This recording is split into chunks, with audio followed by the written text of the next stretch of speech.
हरियाणा की मशहूर डांसर सपना चौधरी एक बार फिर से विवादों में आ गई हैं। उनकी भाभी ने सपना, उनके भाई करण और मां नीलम के खिलाफ पुलिस में जाकर केस दर्ज करवा दिया है। उन्होंने अपने ससुराल वालों पर गंभीर आरोप लगाए हैं। फिलहाल पुलिस इस पूरे मामले की जांच कर रही है।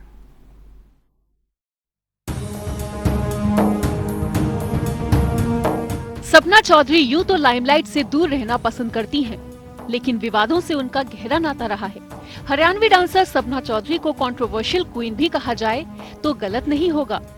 हालांकि सपना को उनके फैंस ने डांसिंग क्वीन नाम दे रखा है। सपना चौधरी का देसी अंदाज उनके चाहने वालों को बेहद भाता है। सपना का एक आम डांसर से सेलिब्रिटी बनने तक का सफर किसी से नहीं छुपा। उन्होंने अपनी लाइफ में बहुत से उतार चढ़ाव देखे हैं। पहले भी सपना को लेकर इंडस्ट्री के गलियारों में खबरें जोरों पर रही हैं। सपना चौधरी आए दिन किसी न किसी वजह से सुर्खियों में बनी ही रहती हैं। पर लाखों दिलों की धड़कन सपना चौधरी इन दिनों काफी परेशानियों से घिरी नजर आ रही हैं। आलम यह है कि उन पर गिरफ्तारी की तलवार तक लटक रही है। दरअसल डांसर सपना चौधरी की भाभी ने उनके खिलाफ केस दर्ज कराया है। सपना चौधरी के साथ साथ उनके भाई कर्ण और मां नीलम के खिलाफ भी पलवल महिला थाने में दहेज मांगने को लेकर एफआईआर दर्ज कराई गई है। आरोप है कि दहेज में क्रेटा कार की मांग की गई है। फिलहाल पुलिस ने मामले की जांच शुरू कर दी है। हालांकि एक हफ्ता बीत जाने के बावजूद किसी की गिरफ्तारी नहीं हुई है। सपना चौधरी पर केस दर्ज, फिर विवादों में आई डांसर सपना चौधरी। सपना चौधरी समेत भाई और मां के खिलाफ भी केस दर्ज। दहेज, मारपीट समेत कई धाराओं में केस दर्ज। धारा 323, 377, 498A, 406, 506 और 34 के तहत केस दर्ज। सपना चौधरी की भाभी ने दर्ज कराया है मामला। दहेज में क्रेटा गाड़ी मांगने का आरोप। सपना चौधरी की भाभी ने भाई पर अप्राकृतिक यौन शोषण करने जैसे गंभीर आरोप लगाए हैं। पलवल की रहने वाली सपना की भाभी ने महिला थाने में शिकायत दर्ज कराई है। उन्होंने शिकायत में कहा है कि साल 2018 में उनकी शादी नजफगढ़ दिल्ली के रहने वाले सपना चौधरी के भाई कर्ण के साथ हुई थी। आरोप है कि इस शादी में लड़की के परिवार ने करीब 22 तोला सोना और दहेज का बाकी सामान भी दिया। दिल्ली के जिस होटल में शादी का आयोजन किया गया उसका किराया भी 42 लाख रुपए था। लेकिन शादी के बाद से ही उन पर अन्य चीजों का दबाव बनाया जाने लगा। उनके साथ कई बार मारपीट भी की गई। लेकिन जब बेटी हुई तो उसके ससुराल वालों ने बेटी के लिए हुए फंक्शन में क्रेटा गाड़ी की मांग की। उनके पिता ने 3 लाख रुपए नगद और सोना चांदी कपड़े दिए, लेकिन फिर भी ससुराल वालों की दहेज की मांग पूरी नहीं हुई और वो क्रेटा गाड़ी लाने के लिए प्रताड़ित करने लगे। 2018 में हुई थी सपना के भाई की शादी। दहेज के लिए किया जा रहा है प्रताड़ित। पुलिस गहनता से कर रही है मामले की जांच। आरोप तय होने पर की जाएगी गिरफ्तारी। सपना की भाभी ने ये भी आरोप लगाए हैं कि साल 2020 में 26 मई को उनके पति ने शराब के नशे में उनके साथ मारपीट भी की और अप्राकृतिक यौन संबंध बनाए। करीब 6 महीने पहले वो अपने मायके पलवल आ गईं और अभी तक इस मामले में किसी भी आरोपी की गिरफ्तारी नहीं हुई है। पुलिस का कहना है कि वो मामले की जांच कर रहे हैं और आरोप तय होने पर ही किसी को अरेस्ट किया जाएगा। पहले भी विवादों में आ चुकी हैं सपना चौधरी। 2018 में सपना के खिलाफ गिरफ्तारी का आदेश। लखनऊ में आयोजित कार्यक्रम में नहीं पहुंची थी सपना चौधरी। हंगामा कर कोर्ट पहुंचे थे लोग। धोखाधड़ी मामले में सपना चौधरी के खिलाफ दर्ज हुई थी एफआईआर। आज जाना माना नाम बन चुकी सपना हमेशा लटकों झटकों से ही नहीं बल्कि कई दफा कंट्रोवर्सीज के चलते भी जबरदस्त सुर्खियों में रही हैं। इन्हीं में से एक विवाद आत्महत्या की कोशिश भी रहा था। इसी कंट्रोवर्सी ने सपना के फैंस तक को हिलाकर रख दिया था। सुसाइड करने की कोशिश। साल 2016 में सपना चौधरी उस समय लाइमलाइट में आई जब उन्होंने सुसाइड करने की कोशिश की थी। 17 फरवरी साल 2016 को गुड़गांव के चक्करपुर में आयोजित एक कार्यक्रम में दलित समाज के लिए जाति सूचक शब्दों का इस्तेमाल सपना द्वारा किया गया था। इस वजह से दलित समाज के लोग भड़क उठे थे और उन्होंने सपना के खिलाफ एफआईआर दर्ज करवा दी थी। ये बात इतनी ज्यादा बढ़ गई कि सपना के खिलाफ सोशल मीडिया पर एक अभियान भी शुरू हो गया। लोग सपना को मैसेज भेजकर परेशान करने लगे। इन सब बातों से परेशान होकर सपना ने जहर खा लिया था।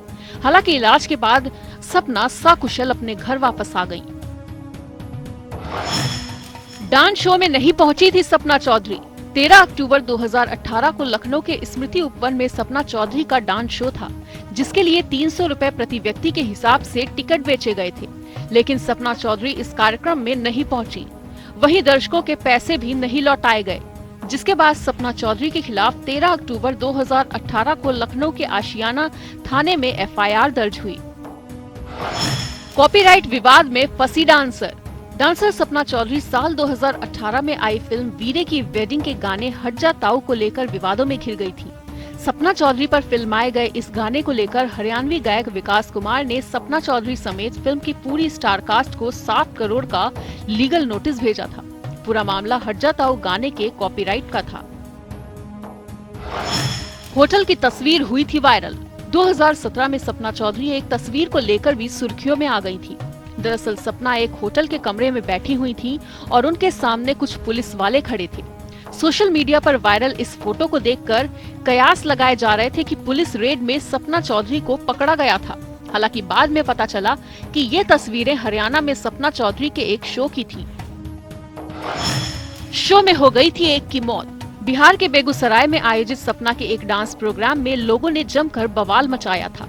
हंगामा इतना ज्यादा बढ़ गया था कि पुलिस को लाठीचार्ज करना पड़ा और भगदड़ मचने पर हादसे में एक आदमी की मौत भी हो गई थी। बिग बॉस में अर्शी खान पर सपना ने उठाई थी चप्पल। बिग बॉस के घर में भी सपना चौधरी का नाम विवादों से जुड़ा रहा। वहां मौजूद कई लोगों से सपना की लड़ाई तक हुई थी। अर्शी खान पर हमला करने के लिए तो सपना ने अपनी चप्पल तक निकाल ली थी, जिसके बाद अर्शी के फैंस काफी नाराज हो गए और सपना के खिलाफ एफआईआर तक दर्ज करवा दी गई थी। बेटे का जन्म भी विवादों के घेरे में। सपना चौधरी अपनी शादी छिपाने को लेकर भी काफी ज्यादा सुर्खियों में रही थी। वीर साहू से शादी की खबर सपना के फैंस के लिए सरप्राइज की तरह सामने आई थी। जब सपना का बेटा हुआ तो उनसे तरह तरह के सवाल होने लगे, जिसके बाद सपना ने बताया कि परिवार में किसी की मौत के बाद उन्होंने सिंपल शादी की थी। बीजेपी नेता का विवादित बयान। 22 जून साल 2018 को सपना चौधरी कांग्रेस अध्यक्ष राहुल गांधी और सोनिया गांधी से मिलने के लिए पहुंची थी। उस दौरान कयास लगाए जा रहे थे कि सपना कांग्रेस का दामन थाम सकती हैं। दिल्ली विधानसभा चुनाव के दौरान सोनिया गांधी और प्रियंका गांधी से हुई उनकी मुलाकात ने सियासी गलियारों में हलचल मचाकर रख दी थी और वो दिल्ली की राजनीति में कांग्रेस के भविष्य के एक नेता के तौर पर देखी जा रही थी। इस दौरान बीजेपी सांसद अश्विनी चोपड़ा का सपना चौधरी को लेकर विवादित बयान भी सामने आया था। सांसद ने सपना चौधरी को ठुमके लगाने वाली कहा। उस समय इस बयान की जमकर आलोचना हुई थी। उसके बाद सपना चौधरी की मनोज तिवारी से हुई मुलाकात ने पूरे सियासी समीकरण को ही बदल कर रख दिया। इस मुलाकात के बाद उन्होंने मनोज तिवारी के साथ दिल्ली विधानसभा की कई सीटों पर बीजेपी उम्मीदवारों के लिए प्रचार किया। सपना चौधरी की इन दिनों राजनीति में सक्रियता भी सुर्खियों में छाई हुई है। भारतीय जनता पार्टी और सीएम मनोहर लाल की तारीफों में उनके द्वारा कही गई बातों से राजनीति में उनकी एंट्री को लेकर कयास लगने शुरू हो गए थे। हालांकि सपना चौधरी किसी सियासी मंच पर अभी तक नजर नहीं आई हैं, लेकिन बीते दिनों पर्दे के पीछे से सियासी गलियारों में सपना की सक्रियता मीडिया की सुर्खियों में बनी हुई थी। इसी वजह से हरियाणा की सियासत में सपना चौधरी की एंट्री को लेकर भी लगातार कयास लगाए जा रहे थे।